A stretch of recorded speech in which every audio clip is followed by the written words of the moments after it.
Assalamualaikum. Kita jumpa semula dalam part 2 suku kata terbuka. Biasa, special. Hari ini, Ustazah nak fokus kepada pola vokal A plus A, iaitu di bawah tajuk suku kata yang special. Kenapa dia special? Jom kita tengok yang pertama ni, pola vokal A plus A. Suku kata terbuka, special. Pola vokal A plus A. Okey, yang pertama sekali, pola vokal A plus A. Kat sini, Ustazah dah lukis alif sama dengan A. Kita buat apa dengan dia? Kita pangkah. Ataupun kita potong dia. Okey, tanda kita potong dia. Pola AA ni adalah suku kata yang pertama, vokalnya A. Suku kata yang kedua pun, vokalnya adalah A. Contohnya, mata. Ta. Nampak ni? Suku kata yang pertama A, suku kata yang kedua pun A. Itulah maksudnya A plus A. Jelas anak-anak? Okey, kat sini jom kita baca. Perhatian. Tiada alif pada suku kata terakhir. Maksudnya mata ni, suku kata yang terakhir adalah ta. A yang kedua ini tiada. Kita kena potong dia. Itu maksud tiada alif pada suku kata terakhir. Jelas? Okay, jom kita tengok. Cara-cara nak tentukan dia ada alif ataupun tidak ada alif. Okay, langkah-langkahnya yang pertama adalah lihat huruf kedua terakhir. Contoh dia bagi perkataan dekat kita. Kita kena tengok huruf terakhir, kedua terakhirnya. Contoh lain Ustazah bagi. Masa. Okay, first kita kena kenal pasti. Dia A plus A. Vokal A plus A. Maksudnya dia guna suku kata yang pertama A, suku kata yang kedua pun A. Jadi dia suruh tengok huruf yang kedua terakhir. Maksudnya kita tengok daripada belakang lah. A, S. So S ni huruf kedua terakhir. Huruf kedua terakhir ni jika dia di dalam kategori Cik Mat Janggut ni. Betapa ganasnya Cik Mat Janggut.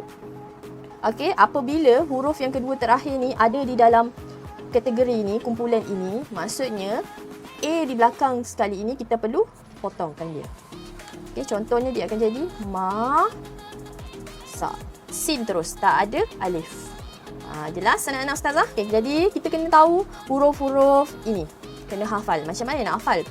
Banyak sangat ni Ustazah. Okey. Ustazah mudahkan awak hafal sambil awak sebut ayat. So dia macam ni. Betapa ganasnya Cik Mat Janggut. Okey, nampak? Mudah kan? Betapa ganasnya Cik Mat Janggut. Okay, kita hafal sambil kita buat ayat untuk dia. So, kita ambil huruf yang first setiap ayat tu. Boleh anak-anak Ustazah? Ingat step yang pertama, kena tengok huruf kedua terakhir. Kalau dia ada dalam kategori ni, A di akhir tu kita buang. Okey, tiada alif selepas Cik Mat Janggut. Ni Cik Mat Janggut ni. Ni huruf-huruf Cik Mat Janggut Ustazah panggil. Kedua adalah potong huruf A di hujung. Tadi kita dah kenal pasti huruf kedua terakhir dia. Okey, huruf kedua terakhir dia termasuk dalam kategori Cik Mat Janggut ni. Jadi next stepnya kita akan buang huruf A di hujung. Contoh, jom kita tengok contoh. Contoh yang pertama, sana. Vokal A. Nampak? So, kita tengok huruf kedua terakhir dia N. Ada tak dalam Cik Mat Janggut ni huruf N? Okey, ada. Huruf N ada dalam Cik Mat Janggut ni. So, perkataan sana ni, langkah yang kedua kita perlu buat adalah potong huruf A. Jadi, dalam tulisan Jawi dia akan jadi sin, alif, nun. Sana. Jelas? Sama juga dengan apa. Pola vokalnya A dengan A. Huruf kedua terakhirnya P ada di dalam kategori Cik Mat Janggut. Jadi kita potong A, dia jadi alif pa sahaja. Sama juga dengan sa. A, huruf kedua terakhir dia S, potong A, dia akan jadi mim alif sin. Masa. Sama juga dengan sa, ya. Sin alif, ya. Saya. Jelas anak-anak Ustazah? Dia mesti ikut langkah yang sama. Ini bukan pola AA. Jadi dia tak termasuk dalam Cik Mat Janggut. Contohnya lupa. U dengan A. Dia bukan AA. Jadi A dekat belakang ni kita perlu tulis alif. Sama juga dengan dada. Okay, dada ni tengok huruf kedua terakhirnya ni adalah D. D tak ada dekat dalam Cik Mat Janggut ni. So A di akhir ni kita jangan potong. Kita jawikan dia dal alif, dal alif.